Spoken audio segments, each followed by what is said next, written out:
किसान था। उसने अपनी जमीन पर महाजन से रुपए उधार लिए थे, पर फसल बर्बाद होने के कारण वह रुपए वापस नहीं दे पा रहा था। कर्ज चुकाने के लिए उसने अपने बैल तक बेच दिए थे। भैया, मैंने अपने बैलों को बच्चों की तरह रखा है, इनका अच्छे से ध्यान रखना। भैया, अभी मैं इनकी आधी कीमत ही दे पाऊंगा, आधे रुपए अगले महीने ले लेना। भैया, मुझे अभी रुपयों की बहुत जरूरत है, इसीलिए तो बैल बेचे। अच्छा, तो ऐसा करो, तुम मेरी ये अंगूठी रख लो, ये मेरी माँ की आखिरी निशानी है, पर तुम इसे रख लो, जब मैं रुपए वापस करूं तो दे देना। नहीं नहीं भैया, रहने दो, तुम्हारी हालत तो मुझसे भी खराब है। अगर मैंने मजबूरी में तुम्हारी ये अमानत बेच दी तो ऊपर वाले को क्या मुंह दिखाऊंगा। तुम मुझे रुपए अगले महीने दे देना। वैसे भी इन रुपयों से मैं महाजन के पूरे रुपए नहीं चुका पाऊंगा। ऐसे में दो आदमी का परेशान होना ठीक नहीं। तुम तो चैन की सांस लो। महाजन ने बुलवाया है, उसके रुपयों का इंतजाम तो हो नहीं पाया। समझ नहीं आ रहा कि उसे क्या कहूँ। तुमने इस बुधवार तक रुपए सूद समेत वापस करने के लिए कहा था। चलो लाओ मेरे रुपए, आज बुधवार है। आप तो जानते हैं, इस बार मेरी बेमौसम की बरसात के कारण फसल बर्बाद हो गई है, इसलिए मैं रुपयों का इंतजाम नहीं कर पाया। अभी बस इतने ही है मेरे पास। बस 2000? अभी तो पूरे 5000 बाकी है। मुझे मेरे रुपए हर हाल में चाहिए, समझे? मुझे थोड़ा समय और दे दो। आप तो जानते हो कि मेरे इतने बुरे दिन पहले कभी नहीं आए। ठीक है ठीक है, तुम आदमी अच्छे हो तो तुमको 1 सप्ताह और दे देता हूँ, पर अगर इस बार भी मेरे रुपए नहीं दिए तो ठीक नहीं होगा। और बिल्कुल उदास मन से अपने घर की तरफ चलता गया।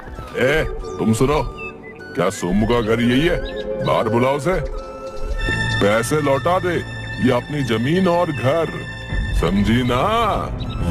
उसके बाद बेचारी उदास मन से सोमू का इंतजार करने लगी। कुछ देर में सोमू घर आया। सुनिए, महाजन का आदमी आया था, कहकर गया है कि अगर 3 दिन में रुपये वापस नहीं किए तो महाजन जमीन और घर पर कब्जा कर लेगा। 3 दिन में रुपए?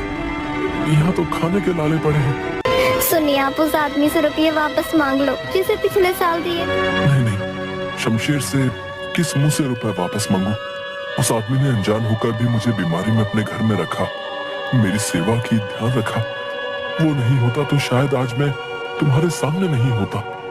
तुम्हें पता भी नहीं चलता मेरे साथ क्या हुआ है। उसे रुपयों की जरूरत थी और मेरे पास थे तो दे दिए। पर उसने खुद ही कहा था ना कि 1 साल बाद वापस देगा। आप अभी ले आइए, फिर जब आपके पास हो तो देखिए, एक बार मांगने में क्या हर्ज है। ठीक है, मैं कोशिश करता हूँ, पर अगर नहीं देगा तो जबरदस्ती नहीं करूँगा। सोमू दूसरे गांव में शमशेर के घर के लिए निकल पड़ा और कुछ देर चलने के बाद वहां जा पहुंचा। कुछ मांगने आए हो तो बाद में आना, अभी मेरे पास बहुत काम है। उसने जोर से दरवाजा बंद कर दिया। मैं इस औरत को भिखारी लग रहा हूँ।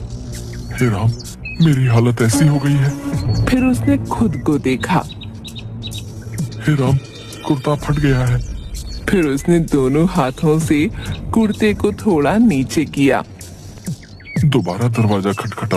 अरे, तुम फिर आ गए। तुम लोग भी ना बिल्कुल चैन नहीं लेने देते। पर वो क्या? अब रुको यहीं। अरे, ये तो कुछ सुन ही नहीं रही। औरत एक रोटी लेकर आई।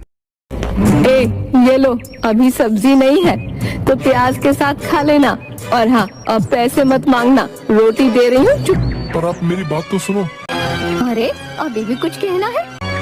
शमशेर को बुला दो, उससे काम है। कौन शमशेर? इस घर का मालिक है ना शमशेर, मुझे उससे थोड़ा काम है। शमशेर? कौन शमशेर? ये घर के मालिक मेरे पति रमानाथ हैं, समझे? मैं पिछले साल शमशेर के साथ इस घर में पूरे 15 दिन रहा था। ओ भिखारी, तुम पिछले साल की बात कर रहे हो रे? मेरे ब्याह को 10 साल हो गए हैं। मैं 10 साल से यहाँ रह रही हूँ। मेरे पति जन्म से। ये घर उनके पुरखों का है, पुरखों का, समझे? और मैं शमशेर के साथ इसी घर में था। तुम भिखारी होकर मेरा घर हड़पना चाहते हो? देखो, सीधे सीधे यहाँ से निकल लो, वरना ठीक नहीं होगा। मेरी बात तो सुनो। चलो चलो, निकलो यहाँ से। अगली बार दरवाजा खटखटाया तो मार खाओगे। औरत ने उसके मुंह पर दरवाजा बंद कर दिया। क्या हाल हो गया है मेरा। पहनने को ढंग का एक कपड़ा नहीं, खाने को दाना नहीं। अभी एक आदमी उसके सामने एक सिक्का फेंक कर चला गया। तभी उसकी नजर सामने एक घर के आंगन में घड़े बनाते कुम्हार पर पड़ी। उसे देखकर सोमू कुछ याद करने लगा। सोमू सड़क पर चक्कर खाकर गिर गया। उसे बहुत चोट लगी और खून बहने लगा। तभी वहाँ शमशेर आ गया। ए भैया संभल कर, लो मेरा हाथ पकड़ो। शमशेर ने उसे सहारा देकर खड़ा किया और तुम तो चलने की हालत में नहीं हो, तुम्हें तो बहुत तेज बुखार भी है। ऐसा करो कुछ दिन यहीं मेरे साथ इस घर में रहो, जब अच्छे हो जाओ तो चले जाना। सोमू खड़े होने की कोशिश करता है पर गिर गया। अरे रे भैया संभल कर, कहीं ऐसा ना हो कि जिंदगी भर न चल पाओ। ना ना ऐसा मत बोलो, तो आराम करो।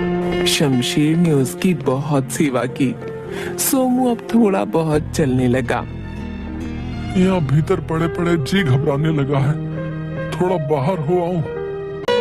अकेले कहीं चक्कर खा के गिर ना पड़ो, अभी भी बहुत कमजोर लग रहे हो। चलो मैं भी चलता हूँ। दोनों घर से बाहर निकले तो सामने वाले घर में घड़े बनाते हुए कुम्हार ने आवाज दी। ए भैया कहाँ जा रहे हो? तुम तो जब से आए हो घर में ही कैद हो, बाहर ही नहीं निकलते। भैया तबीयत ठीक नहीं है, इतने दिनों से कोई आज जाकर बुखार उतरा है। एकदम मुरझाए लग रहे हो। तभी मैं सोचूं पड़ोस में नया आदमी आया और कोई बातचीत नहीं। ए देखो, तुमको तो ढंग से धोती तक बांधनी नहीं आती है। ठीक तो है नहीं, ठीक नहीं है। तुमको चलने में दिक्कत हो रही होगी। मैं बताता हूँ ठीक कैसे होगी। कुम्हार ने सोमू की धोती को थोड़ा पीछे से खींचा। अब ठीक लग रही है। हाँ अब सही है। सोमू कुम्हार के पास गया। भैया जरा सुनो तो। ए तुम अंदर मत आओ, वहीं रहो। पता चले कुछ तोड़ फोड़ दिया तो बिना बात के नुकसान हो जाएगा। वहीं से बोलो क्या चाहिए। तुमसे कुछ पूछना है। अच्छा मैं आता हूँ। बोलो क्या बात है। भैया मुझ कहीं तो कौन हो तुम? मैं पिछले साल वो सामने वाले घर में तुमने मुझको धोती बांधनी सिखाई थी। सोमू तुम ये का हाल बना रखा भैया, फिर से कहीं चक्कर खा के गिर गए क्या? सोमू ने मुंह लटका लिया। शाम होने को आई है, चलो अंदर आओ, पहले नहा धोकर कुछ खा पी लो फिर बात करेंगे। रात को सोमू और कुम्हार खाना खाते हुए। भैया मैं सुबह से इस गांव में शमशेर को ढूंढ रहा हूँ, पर कोई आदमी सीधा जवाब नहीं दे रहा। कौन शमशेर? इस गांव में कोई शमशेर नाम का आदमी मैं भी नहीं जानता। क्या गजब करते हो भैया। उस दिन जब तुमने मुझको धोती बांधनी सिखाई और वो मेरे साथ खड़ा था। अरे नहीं, ऐसा कैसे हो सकता है? मुझे अच्छे से याद है तुम अकेले थे, तभी मैं सोच रहा था कि अकेला आदमी घर के बाहर ही नहीं निकलता। भैया याद करो ना, शमशेर तुम्हारा पड़ोसी सामने वाला, उसने मेरी बहुत सेवा की थी। जाते समय मुझसे पूरे 5,000 रुपए उधार भी लिए थे। कहा था एक अरे साल तुमको बाद कोई भरम हुआ भैया? सामने वाले घर में तो रमानाथ और उसका परिवार पिछले साल गंगा जी गए थे, तो मुझे लगा तुमको घर की रखवाली के लिए बुलाया है। मैंने जब भी तुम्हें देखा। मुझे इस गांव के बारे में कुछ नहीं पता भैया। मुझे तो यहाँ समझे 25-26 साल का लंबा चौड़ा लड़का, काला, लंबी लंबी मूछें, आगे एक दांत, आगे का दांत टूटा हुआ। ऐसा हो, देखो भैया, ऐसा एक आदमी खुलिए का एक शमशेर था, पर वो 3 साल पहले अचानक गायब हो गया था। धरती निकल गई, आसमान 3 साल पहले गायब हो गया? अरे नहीं भैया, मैं तो भैया लगता है शमशेर के नाम से किसी ने ठगी की है। मैंने तो यहाँ तक सुना है कि वो गलत काम, 2 नंबर का धंधा, और उसी के किसी दुश्मन ने, समझ रहे ना? मैं कहता हूँ तुम उसके चक्कर में मत पड़ो, सुबह को अपने गांव निकल जाओ। भैया तुम्हारा बहुत एहसान, मेरे तो कपड़े भी फट गए थे। कोई बात नहीं भैया, बस अपना ध्यान रखना है। तो वह एक पेड़ के नीचे बैठकर रोटी खाने लगा। खाते खाते अचानक हिचकी आने लगी। उसने सामने की तरफ देखा। सामने पेड़ के पीछे से कोई झांक रहा था। ये कौन है? अरे ये तो शमशेर रुपये, मेरे रुपए वापस कर। शमशेर भाग गया। एक बार हाथ तो लग, अब आया ऊँट हाथ में। वह रुपये सबको पागल बनाता है। उसने इधर उधर देखा, शमशेर कहीं नहीं कहाँ दिखा। गायब हो गया? अरे अभी तो दरवाजे से टकराया, अरे मेरे रुपए तो दे देता, मैं बेघर हो जाऊंगा। तभी दरवाजा जोर से हिलने लगा और उसमें चिपका हुआ शमशीर दिखा और गायब हो गया। ए भैया, मैंने तुम्हारी जान बचाई थी, आज तुम्हारी बारी है। इस दरवाजे को उठाकर नदी में बहा दो। मैं सब बताऊंगा, पहले ये दरवाजे को पानी में बहाओ, वरना मैं मर जाऊंगा। अगर शमशेर उस समय मेरा ध्यान नहीं रखता तो मैं पिछले साल ही मर गया होता। मेरे रुपयों से बड़ा इसका एहसान है। सोमू ने दरवाजे को हाथ लगाया और हटा लिया। ये दरवाजे में से कुछ चुभ रहा है। उसने फिर हिम्मत करके दरवाजे को उठाया और नदी में बहा दिया। जैसे ही दरवाजा शमशीर सोमू के सामने प्रकट हो गया। पहले मैं बहुत लालची था। हमारे यहाँ एक बाबा जी आए थे, वो दरवाजे वाली जगह पर ध्यान लगा कर बैठे थे। ओ बाबा जी, मेरा एक काम कर दो। बोलो बेटा। वो रमानाथ आपको बहुत मानता है, उसे समझाओ कि अपना पुश्तैनी मकान मुझे बेच दे। बेटा, मैं सन्यासी हूँ, इन सांसारिक कामों में नहीं पड़ता। देखो बाबा, मुझे वो घर हर कीमत पर चाहिए। मैं उसके साथ, क्योंकि पूरा गांव उसके साथ है। वो आपका कहा नहीं टालता, तो ये काम आपको करना पड़ेगा, वरना क्या? जहाँ बैठे हो वहाँ से कभी उठ नहीं पाओगे। आप मुझे जानते नहीं हो। बेटा, तुम स्वार्थ में अंधे हो गए हो, सुधर जाओ। अरे मुझे सुधरने को कहता है? परंतु बाबा ने एक फूंक मारी और शमशीर दरवाजे में परिवर्तित हो गया। ये क्या हो गया? मेरा दम घुट रहा है बाबा।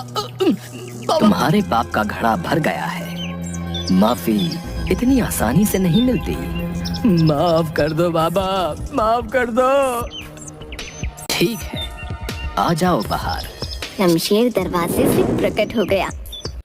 तुम श्रापित हो, अब से तुम अदृश्य हो, कोई तुम्हें देख नहीं पाए। मुझे वापस पहले जैसा कर दो, मैं कभी कोई गलत काम नहीं करूंगा। यदि उसे तुम्हारी जरूरत होगी तो तुम केवल उसे दिखने लगोगे। तुम्हारे सच्चे मन से की गई सेवा से यदि वो स्वस्थ हो जाए और 1 साल बाद वो इस दरवाजे को उठाकर नदी में बहाए, तो तुम फिर से पहले जैसे हो जाओगे। जब मैं तुम्हें दिखने लगा तो मैं समझ गया कि तुम ही वो आदमी हो, पर मैं तब तुम्हें ये सब नहीं बता सकता था। इसलिए तुमसे रुपए उधार लिए कि तुम 1 साल बाद इसी बहाने वापस आ जाओ। तुम बहुत होशियार आदमी हो, गायब होकर वापस इस दुनिया में आ गए। शमशीर ने वही मिट्टी में गड्ढा खोदकर एक डिब्बा निकाला। ये लो तुम्हारे रुपए, जैसे दिए थे वैसे ही हैं। सूद मैं बाद में दे दूंगा। आज फिर तुमने मेरी मदद कर दी। तुम बहरूपिये नहीं हो। भैया, तुमने तो मेरी जिंदगी वापस की है।